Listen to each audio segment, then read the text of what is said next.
First, I thank for inviting me for this great occasion. And my colleague, Honorable our Mano Ganeshan, Minister for Hinduism and Welfare and Rehabilitation of the Northern Eastern people. I wanted him also to participate in this, as this is a very great occasion, which I feel I should first thank the General Secretary, Mr.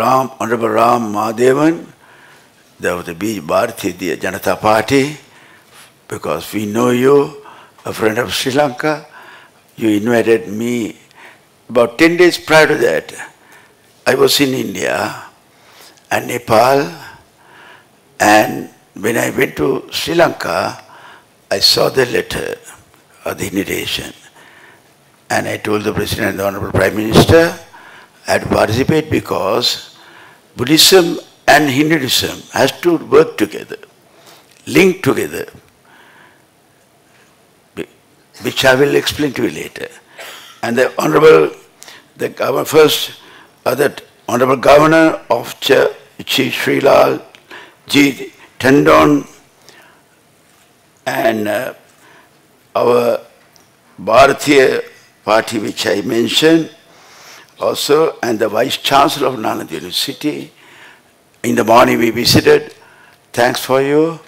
We saw the world's largest university that where in India, Lord Buddha's, after great Emperor King Asoka's period, 10,000 students learn.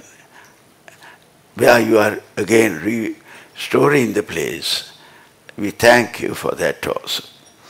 And Chief Guest also, today we have Union Minister of State, Independent Sri Kiran Rijiju also, and as well as my colleague, High Commissioner for very senior civil servant, diplomat, and my friend Austin Fernando also is here, and distinguished ladies and gentlemen. I know from Sri Lanka, from universities, we have big delegation at participating in this. Young and elderly, the priests as well as the lecturers, and I'm happy to see that also. Today your conference, workshop, which I take as a stepping stone which we have to work out. Because Lord Buddha preached Buddhism will survive in Sri Lanka for 5,000 years. And he invited the gods to preserve for 5,000 years, Krishna and others, which I like to, I know, because I don't know my past birth maybe, my camera, I have taken living gods photos in Sri Lanka, which it's something very rare occasion.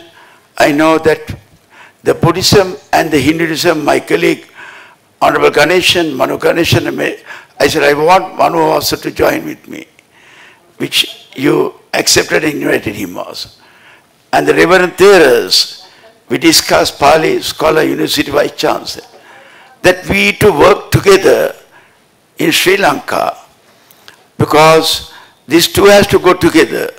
So this conference, a stepping stone, which I say, this is an era of science, information technology, and also an era where people are losing value of humanity.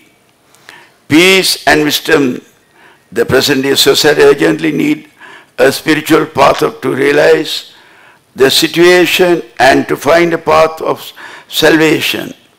As fast as nearly 2,600 years ago, Siddhartha Gautama, the Buddha, preaching for 45 years, introduced the path of self-realization, the truth of the universe as a doctrine, the Dhamma. Buddhist teachings of the four Brahma Viharas and the 5 precepts are way to peace. The word of Brahma Viharas signifies sublime or divine state of mind. The mind is the most powerful, where you get the happiness or sorrow or the hate or the jealousy, which my colleague, Honorable Minister, Bhutan mentioned. Happiness to get, money can't buy. The Westerners are turning more towards Buddhism. They are frustrated, and other countries also. They are finding the path where we too have to work together. Give them the happiness of the mind. And that is where we can bring peace to this world. Buddhist teachings of Karuna, the main Maitri of loving kindness, Karuna of compassion, Mudita or sympathetic, joy and upeksha or equanimity. They are 4 the supreme states of consciousness. Brahma means the supreme at the great, or great, the great. These are the supreme sources of purification of the mind. The person who practices the 4 divine states of mind acquires internal peace and wishes the welfare of all beings. A peaceful mind yields wisdom and all virtues. This Buddhist doctrine was introduced to Sri Lanka by Reverend Mahinda. As you know, we respect your great Emperor Asoka, the great Emperor Asoka. We know that when he was young, he was determined to fight and bring India into one country, where we know the blood, but how much of people died, the kings and the blood bath. Did he get the satisfaction? I'm asking. No, he didn't. He was frustrated. He won. He united India. But he was so frustrated. One day, when the emperor was in the balcony alone, thinking, he saw a young priest, 8 years old, calmly walking with the ball, begging from house to house for the breakfast. Seeing the calmness of that young priest, which the Buddha, Emperor Asoka didn't know anything of Buddhism. He was surprised. He was watching.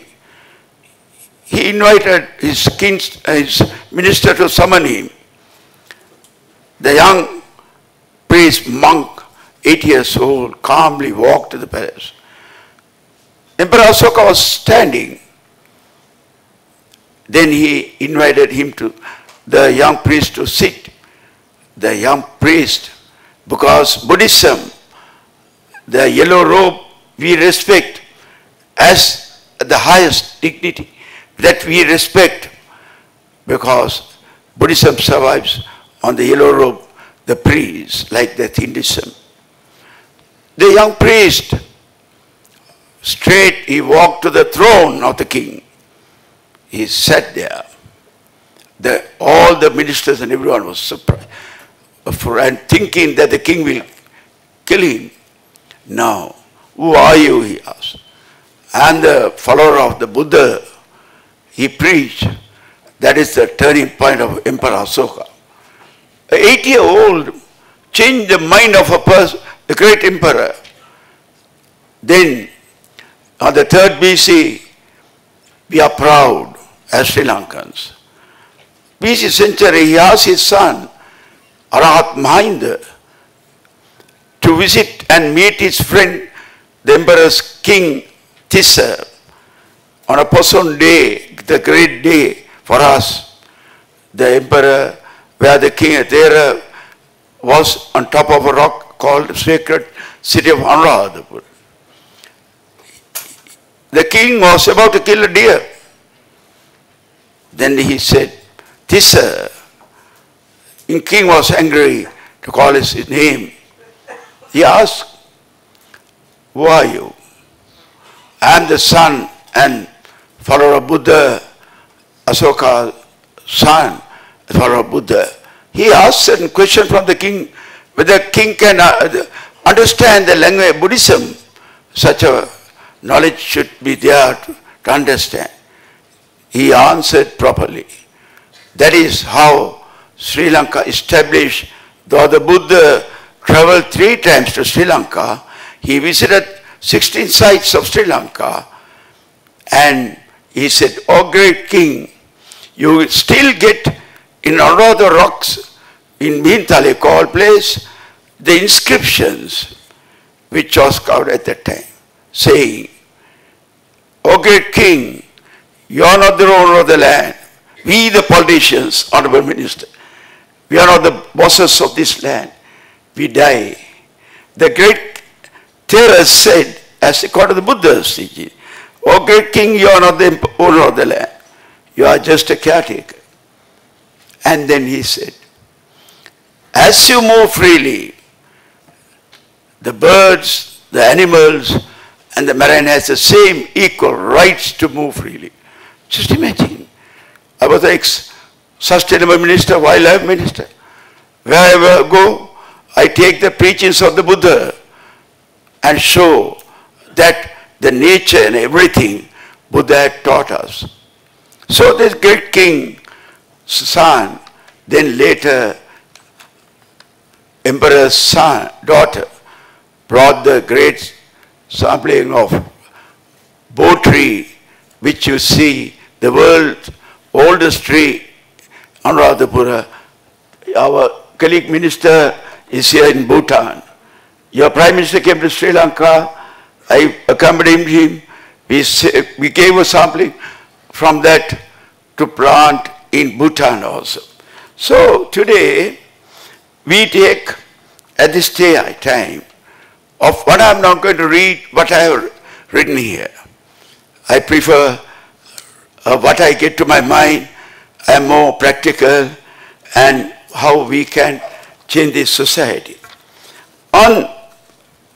As Buddha said, in our 20th century, the Asian countries know the world, the greatest person in our lifetime, Mahatma Gandhi, he managed to bow down and bring the whites, the emperor, British rulers, to his knee. And Sri Lanka was also lucky to get the independence. The great man we respect. Martin Luther King, blacks, they had problems in America. Non-violence, without hating. He surrendered, managed to get the freedom, equality though they got the freedom in America. We know Nelson Mandela, the great person, 27 years in prison, he was prison, and his eyesight was also. But the day he was released, he said, forgive the past, and let's work all as citizens, the whites and the blacks. Today the Hinduism, which I am taking with you, I like to, at this stage, take this opportunity to mention when the Second World War came, where the Japanese, I know their colleagues are here, they have atom bombs put in Japan where millions and all suffered. Then the question came in United Nations 1951, whether Japan should be given freedom. These colleagues doesn't know, most of them, I think, young generation. Young Minister of Finance from Sri Lanka represented. The Russia and China all said, no one gave freedom to them. Our young Minister of Finance later became the President of Sri Lanka. Man of vision. He said, Lord Buddha's, which he preached, he said, Naiverani, that is, hatred cannot be conquered by hatred. It can be conquered only by non-atrocity, only by love and peace. And he proposed, Japan got the freedom. Sri Lanka, we are proud in Japan, the proud nation. Jayawickrama 8 president's statue you get in Japan. So we have a religion which we believe the gods, as I said, are the ones who are safeguarding. We the human beings, we do all damages. We destroy the nature. We go against the nature. We think we are the greatest people. No. We have to understand. Ultimately, time to come, Buddha's thinking readings will be taken in the world where happiness, as my colleague said, the Prime Minister of Bhutan, able to say sustainability. The happiness in a small hut, the man gets happiness. Where if he gets happiness that money can't buy, I think that is what he needs. So today, I am happy at this stage, which I like to be. I don't want to show these photos here. I have the photos of gods. I don't know my passport maybe. The link, which I believe strongly, the Hinduism and Buddhism have to work together. Sri Lanka, myself and my colleague minister, we are going to work together, and the Honorable our Reverend Perera said that we have to work together, we will work together and see what your conference here is established in Sri Lanka. Thank you very much for inviting me.